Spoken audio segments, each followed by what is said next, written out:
My brother announced the plan on a Tuesday, which should have been my first warning. Nothing good ever starts on a Tuesday. I was sitting at my desk trying to finish a client proposal when my phone buzzed with a text from him. Just one line. Hey, we're thinking of doing a big family 4th of July at mom and dad's. You good to help coordinate? I am 32. I have a freelance marketing business I built from nothing over 4 years. I have a one-bedroom apartment I share with 2 houseplants named after presidents and a coffee maker I treat better than most relationships. I do not have a husband. I do not have kids. And in my family, that combination has always translated to one thing: available. I stared at the word coordinate for a long moment before I typed back, "What does that mean exactly?" He sent back a string of laughing emojis. You know, help mom get everything together. You're so good at that stuff. I put my phone face down and went back to my proposal.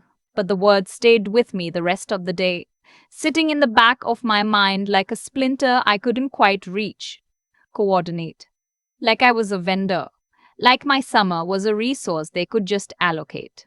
Here's what I knew that my brother didn't think about. Coordinating a family 4th of July at my parents' house was not a one afternoon job. My parents had a big backyard in Ohio, the kind that had hosted every major family event since 1997. My brother and his wife were coming from Michigan with their 3 kids, ages 2, 5, and 7. My sister was flying in from Atlanta with her husband and her 4-year-old. That was 5 children, 4 adults who were not my parents, and a holiday that, in my family, had a very specific mythology attached to it. Every year since I was 12, I had been the one who made that mythology happen. I ordered the paper plates in the right shade of red. I handled the playlist. I bought the sparklers from the good stand 2 towns over, because the cheap ones always fizzled out before 9. I prepped the potato salad the night before because my mom's back had been bad for years, and standing at a counter for 2 hours wasn't something she could do anymore. I managed the kids when the adults wanted to sit on the back porch and talk. I always managed the kids. Last year, I had spent the entire 4th of July entertaining 5 children between the ages of 1 and 7, while my brother grilled and drank beer with my dad and my sister caught up with my mom in the kitchen. I went to bed that night with a stiff neck from the inflatable kiddie pool situation and a sunburn on the back of my arms. My brother had posted a photo of the backyard to Instagram with the caption, "Best 4th ever." Family is everything. I was not in the photo. I had been thinking about that photo for 11 months. The thing is, I love my family. I love my nieces and nephew with a fierceness that surprises me sometimes. I love that my parents still have a house big enough for everyone. That my mom still makes her strawberry shortcake from scratch, that my dad still burns exactly 1 hot dog per year and acts personally offended by it. I love all of it. What I had stopped being able to pretend I loved was the invisible job description that came with it. Because no one had ever sat me down and said, "You are the coordinator, you are the default childcare, you are the one whose weekend plans don't count." It just happened, gradually and then completely, the way a tide comes in. One year, I helped because I had the most energy. The next year, I helped because I was the most organized. The year after that, I helped because it was simply assumed, the way gravity is assumed. This year, something in me had finally had enough. But I didn't say any of that to my brother. Not yet. I texted back, "Can we talk about what that actually involves before I commit?" He called me 20 minutes later, breezy and familiar, the way he always was when he wanted something. "It's not a big deal, Ren. Mom's just having some trouble with the planning this year. Her knee's giving her issues. We figured since you're flexible with your schedule."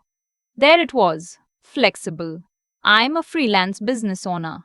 I set my own hours because I fought for 3 years to be able to do that. Flexible is not the same as free. Flexible is not the same as available whenever you decide to need me. I told him I would think about it. Think about it. He laughed a little, like I had said something charmingly absurd. "It's 4th of July, Ren.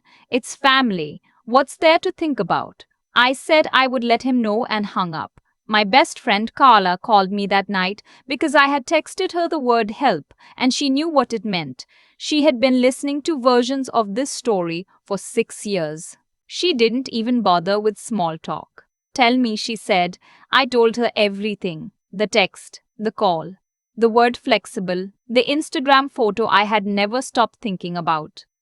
Ren, she said when I finished, do you know what I noticed? I waited. He didn't ask what you had planned. He just asked if you were available to do what they needed. She was right. He hadn't asked, not once. It didn't occur to him that I might have something I was protecting. Here is what I had been protecting. I had been invited to spend 4th of July weekend in Portland with 3 friends from college, including one who was moving to Germany in August and whom I would not see again for at least a year. We had a rental house booked on the coast. 3 nights, 4 days. A group of women I loved who had lives that kept expanding in different directions and who needed that weekend as much as I did. I had paid my deposit in March. I had not told my family yet. Not because I was hiding it, but because it had not occurred to me that I would need to defend it. The same way they never defended their plans to me. You should go, Carla said simply. If I don't show up, they'll have no one to watch the kids during dinner. That's not your problem. It'll be chaos. Also not your problem. My mom's knee ran. Her voice was careful but firm. Your mom has a husband. Your brother has a wife. Your sister has a husband. There are 4 adults in that house besides your parents. Why is the one person without a spouse the default solution? I didn't have an answer. I had never let myself stay with that question long enough to need one. I went to bed without texting my brother back. Instead, I lay in the dark and thought about every 4th of July I could remember, running them like a film reel. The year the twins were born, and I spent the entire night doing laps of the backyard with a baby on each hip because my sister-in-law had a migraine.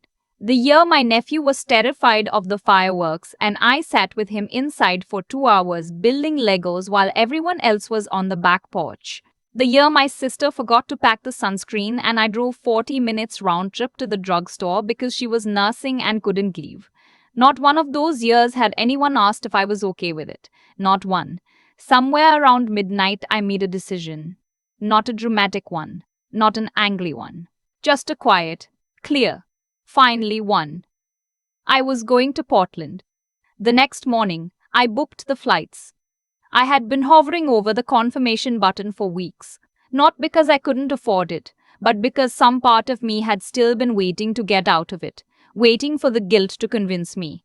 The guilt didn't come. Or it came, and I clicked confirm anyway, which amounts to the same thing. My phone rang while the confirmation email was still loading. My mom. Hey, sweetheart. Her voice was warm and tired in the way it had been since her knee surgery. Your brother mentioned you were going to help with the 4th this year. I just wanted to say that means so much to me. I don't know what I'd do without you. I closed my eyes. Mom, I need to tell you something. Of course, what is it? I already have plans for 4th of July weekend.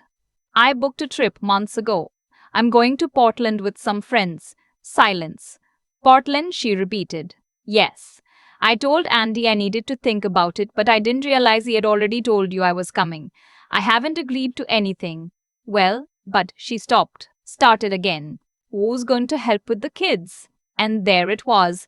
Not, I didn't know you had plans. Not, I'm sorry, we assumed. Just who's going to help with the kids, as if I were a service that had just announced an outage. The kids have parents, I said quietly.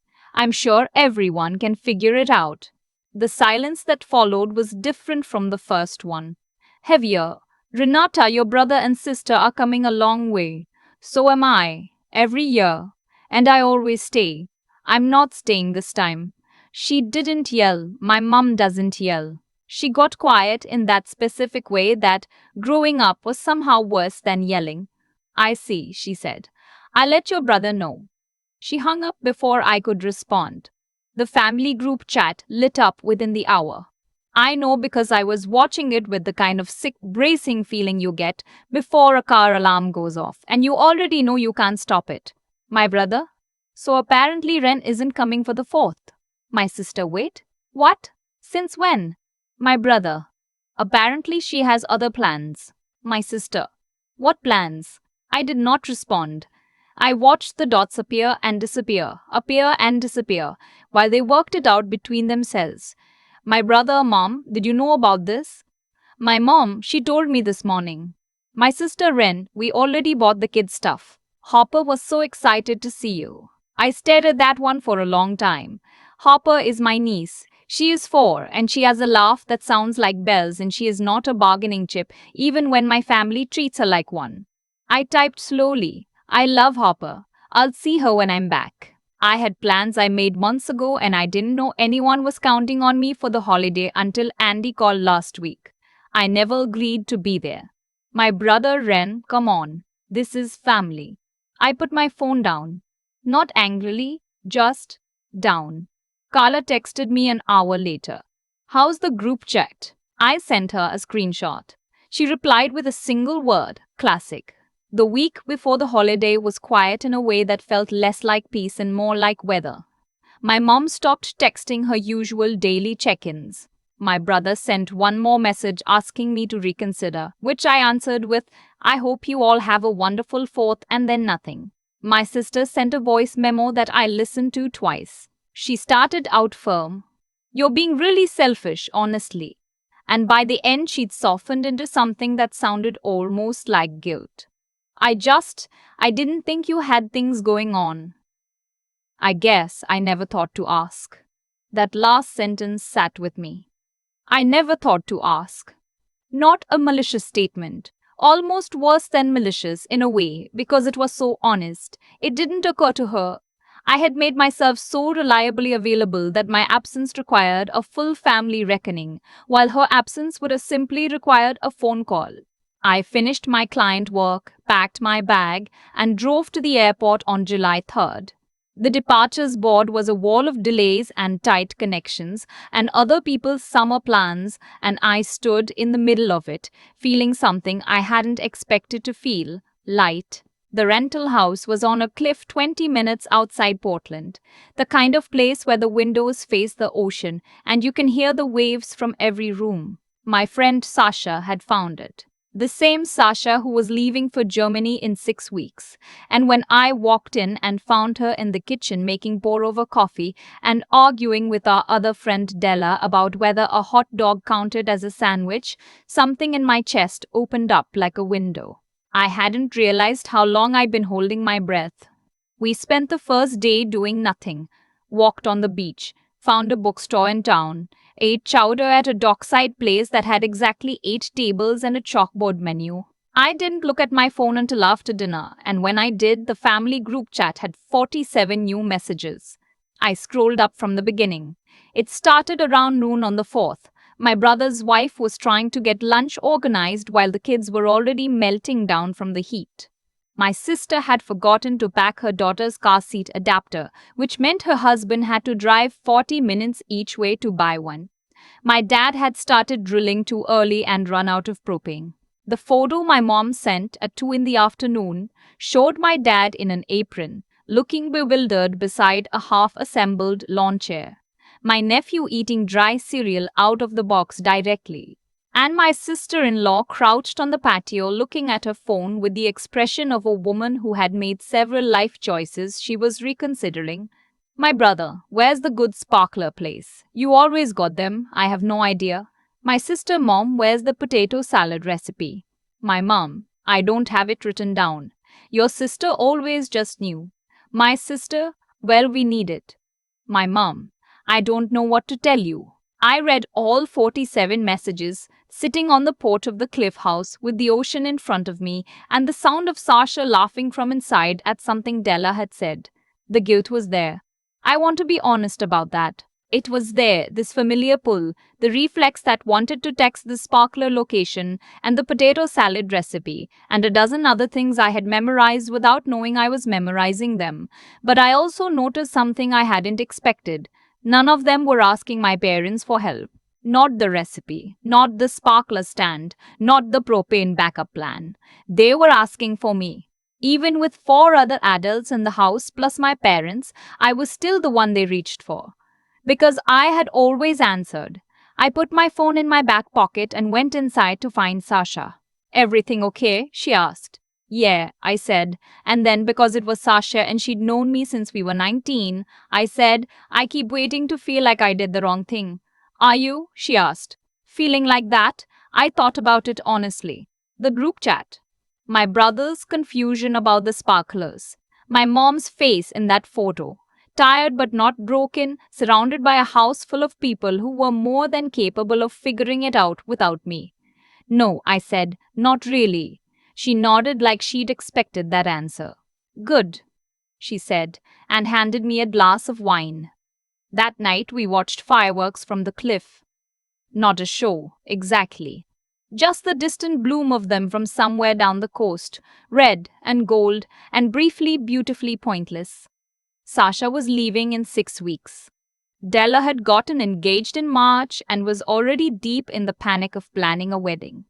My other friend Juno had just started a new job that terrified her and thrilled her in equal measure.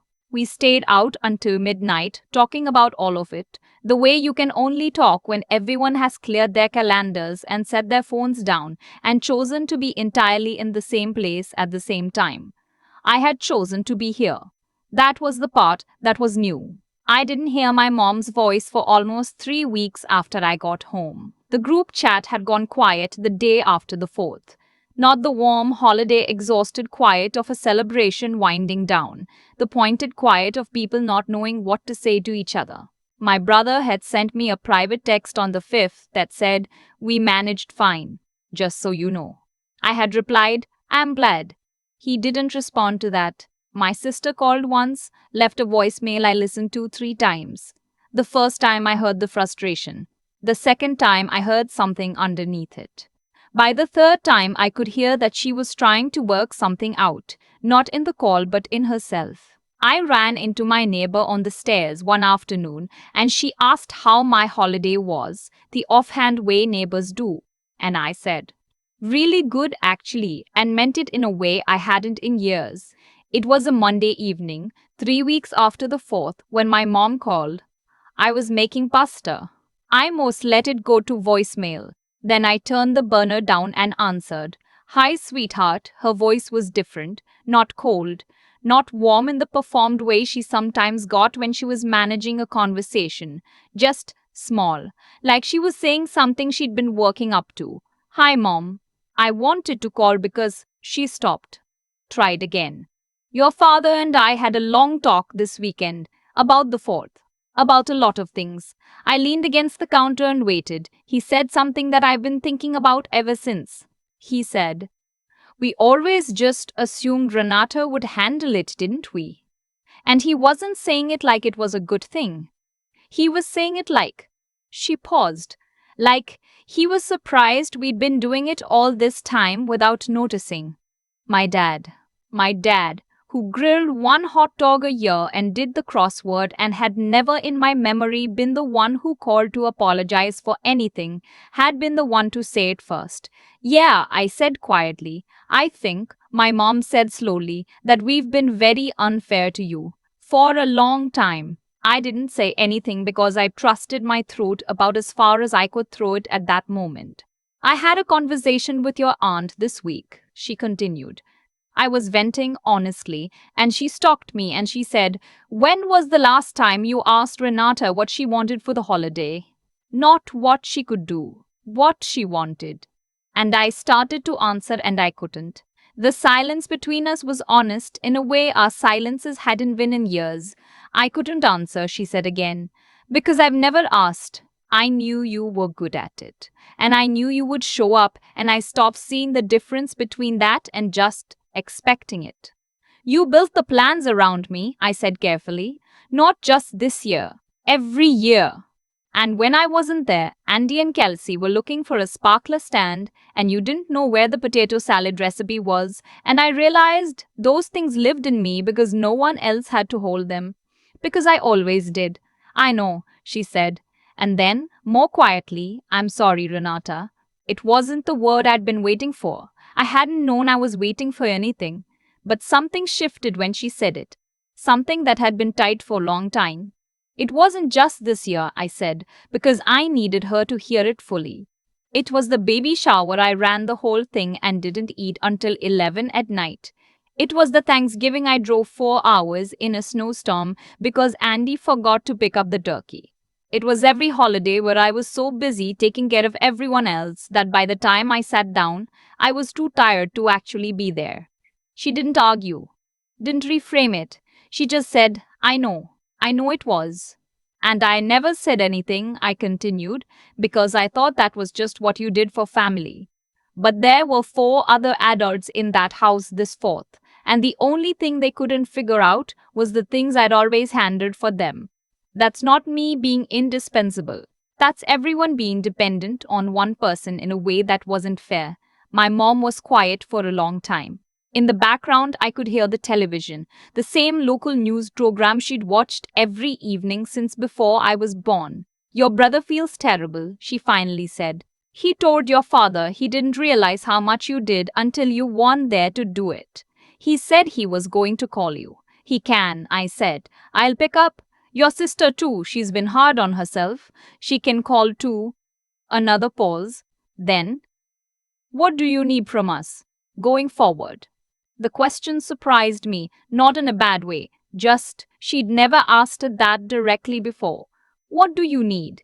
Not what can you give, not what will you do, but what do you need? I need to be asked, I said, not assumed. If you want me to help coordinate something, you ask me. You tell me what's involved. I get to say yes or no, and if I say no, that's the end of it. No guilt, no group chat campaign, no Harper's so excited to see you. She made a sound that might have been a small laugh. That was your sister. I know it was. What else?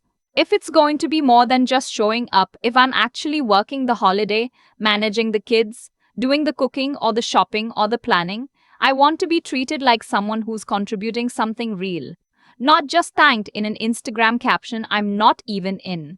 A long pause. You saw that. Of course I saw that. She exhaled slowly. That was thoughtless. He didn't mean it that way.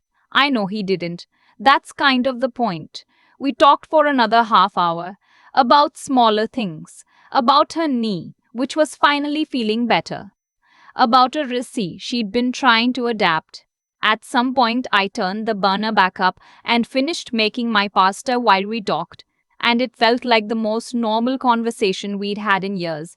Not because everything was resolved, nothing is ever fully resolved, but because she had actually asked. Before we hung up, she said, I hope you'll still come home sometimes. Not for the coordinating, just to be there. I will, I said. I actually like you all when I'm not working the whole time. She laughed. A real one. My brother called that Thursday. He didn't open with an apology exactly. That's not his style. But he said, I've been thinking about what it would have looked like if Kelsey were the one who always did everything and I just showed up and had fun. And I felt pretty sick about it. That landed better than any formal apology could have. I'm not asking you to be different, I told him. I'm just asking you to ask. Got it, he said. And then, for what it's worth, the sparklers were terrible. I bought the wrong kind, I know. I saw the group chat. Yeah, a pause. We're doing a birthday thing for Dad in September. At the house. Will you come? Is it a question or an assignment? A question, he said, and he sounded like he meant it. Then yes, I said, I'll come. A few weeks later, my sister sent a text. Not a voice memo, not a group message, just to me. I've been thinking about what I said on that voicemail. You're not selfish. I just didn't realize how much I'd been taking for granted.